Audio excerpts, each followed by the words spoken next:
Assalamualaikum warahmatullahi wabarakatuh.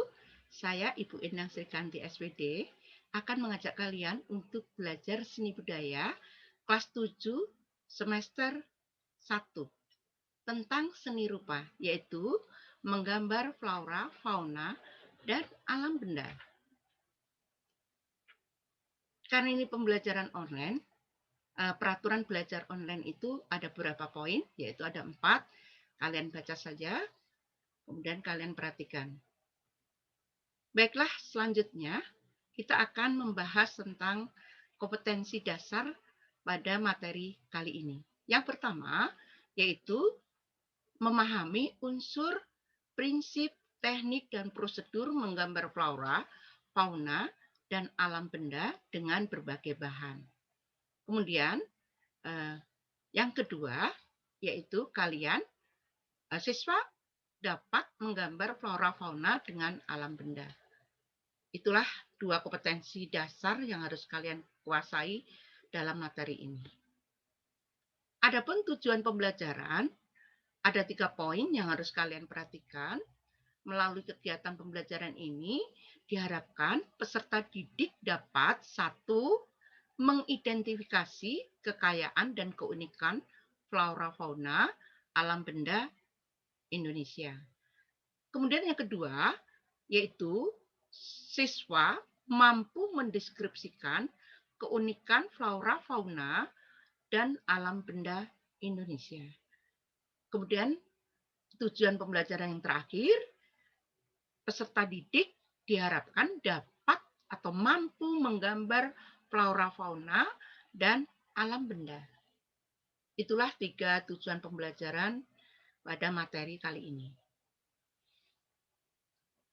Menginjak ke materi berikutnya, kalian harus mengerti dulu sebetulnya apa sih pengertian menggambar. Ya, anak-anak. Kalian tahu menggambar adalah sebuah aktivitas mental atau fisik yang dituangkan dalam bentuk goresan tangan pada media 2 dimensi maupun 3 dimensi dengan menggunakan imajinasi atau perasaan melalui alat gambar, misalnya seperti pensil, krayon, bolpen, dan alat lain yang dapat digunakan untuk menggambar atau menulis. Nah, definisi menggambar ini adalah sebagai bentuk kegiatan seni rupa di mana ini melibatkan gagasan atau imajinasi atau daya khayal melalui media 2 dimensi atau 3 dimensi, tentunya dengan memperhatikan 1 proporsi, 2 komposisi, 3 keseimbangan, dan yang terakhir adalah gelap terang.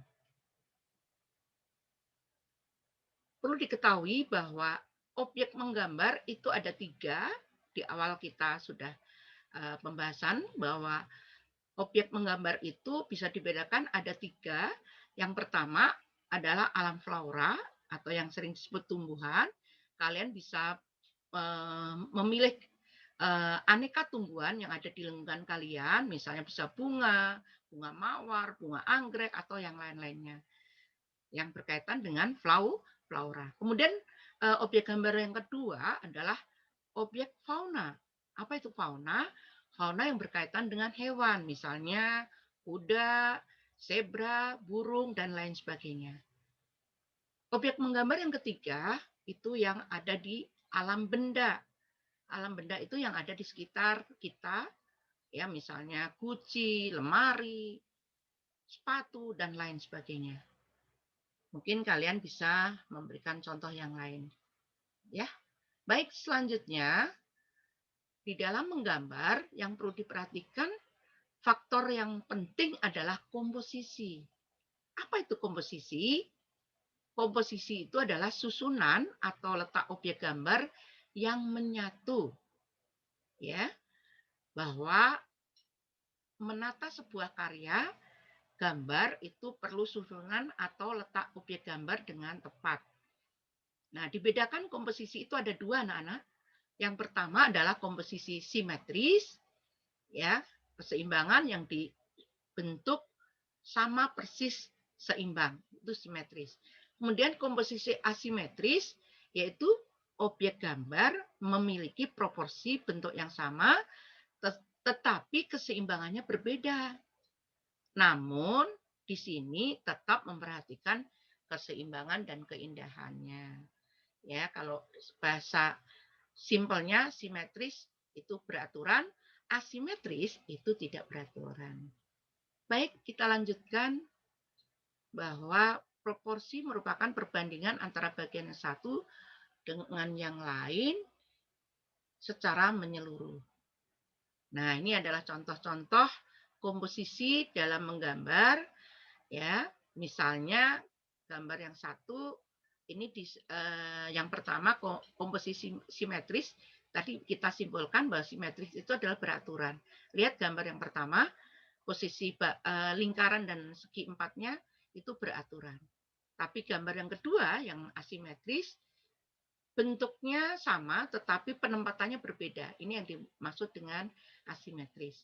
Ini sangat jelas sekali contohnya ya.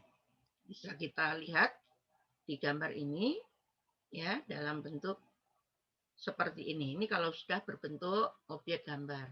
Ya, misalnya cangkir dengan piring kecilnya, kemudian botol dengan gelasnya. Nah, ini perbandingan perbedaan antara simetris dan asimetris. Kita lanjutkan. Nah, ketika kita akan menggambar dari flora, fauna, dan alam benda, kita bisa menggunakan beberapa teknik menggambar bentuk. Di antaranya ada linier, blok, arsir, dusel, pointillis, akuarel, dan plakat. Dari masing-masing ini akan Ibu jabarkan, kemudian saya beri gambarannya, definisinya, kemudian kalian nanti di akhir materi pelajaran ini, kalian bisa menggunakan salah satu teknik menggambar ini, ya, mana yang kalian suka. Ya, apa yang dimaksud dengan teknik linier? Linier merupakan teknik menggambar dengan menggunakan garis sebagai unsur utamanya. Misalnya kalau kita membuat gedung, itu menggunakan penggaris, kemudian pensil digunakan garis sebagai unsur utamanya. Kalau kalian menggunakan menggambar alam benda, ya kan? Nah, di sini bisa menggunakan teknik linier. Teknik yang kedua, yaitu teknik blok. Teknik blok itu adalah menggambar dengan menggunakan satu warna. Biasanya warna gelap, warna hitam, atau yang sering disebut juga teknik siluet. Ngeblok hitam semuanya. Kebalikan dari teknik blok ini adalah teknik akuarel, yang artinya adalah transparansi. Nanti akan saya jelaskan setelah teknik-teknik ini. Paham ya anak-anak? Baik, kita lanjutkan teknik yang ketiga, yaitu teknik arsir. Nah, teknik arsir ini adalah teknik di mana cara menggambar dengan menggunakan garis-garis sejajar atau menyilang untuk menentukan gelap terang objek gambar sehingga gambar itu tampak seperti 3 dimensi. Hanya menggunakan garis-garis anak-anak, tapi bisa membentuk sebuah gambar yang menarik karena terbentuk 3 dimensi. Ini adalah teknik arsir. Yang keempat adalah teknik Dussel. Apa itu teknik Dussel? Teknik Dussel itu adalah teknik di mana cara menentukan gelap terang pada gambar tersebut dengan menggoreskan pensil dalam posisi miring atau rebah, atau dengan cara menggosok-gosokkan dengan ibu jari kita. Itu adalah teknik Dussel. Baik, selanjutnya teknik pointillis. Apa itu pointillis?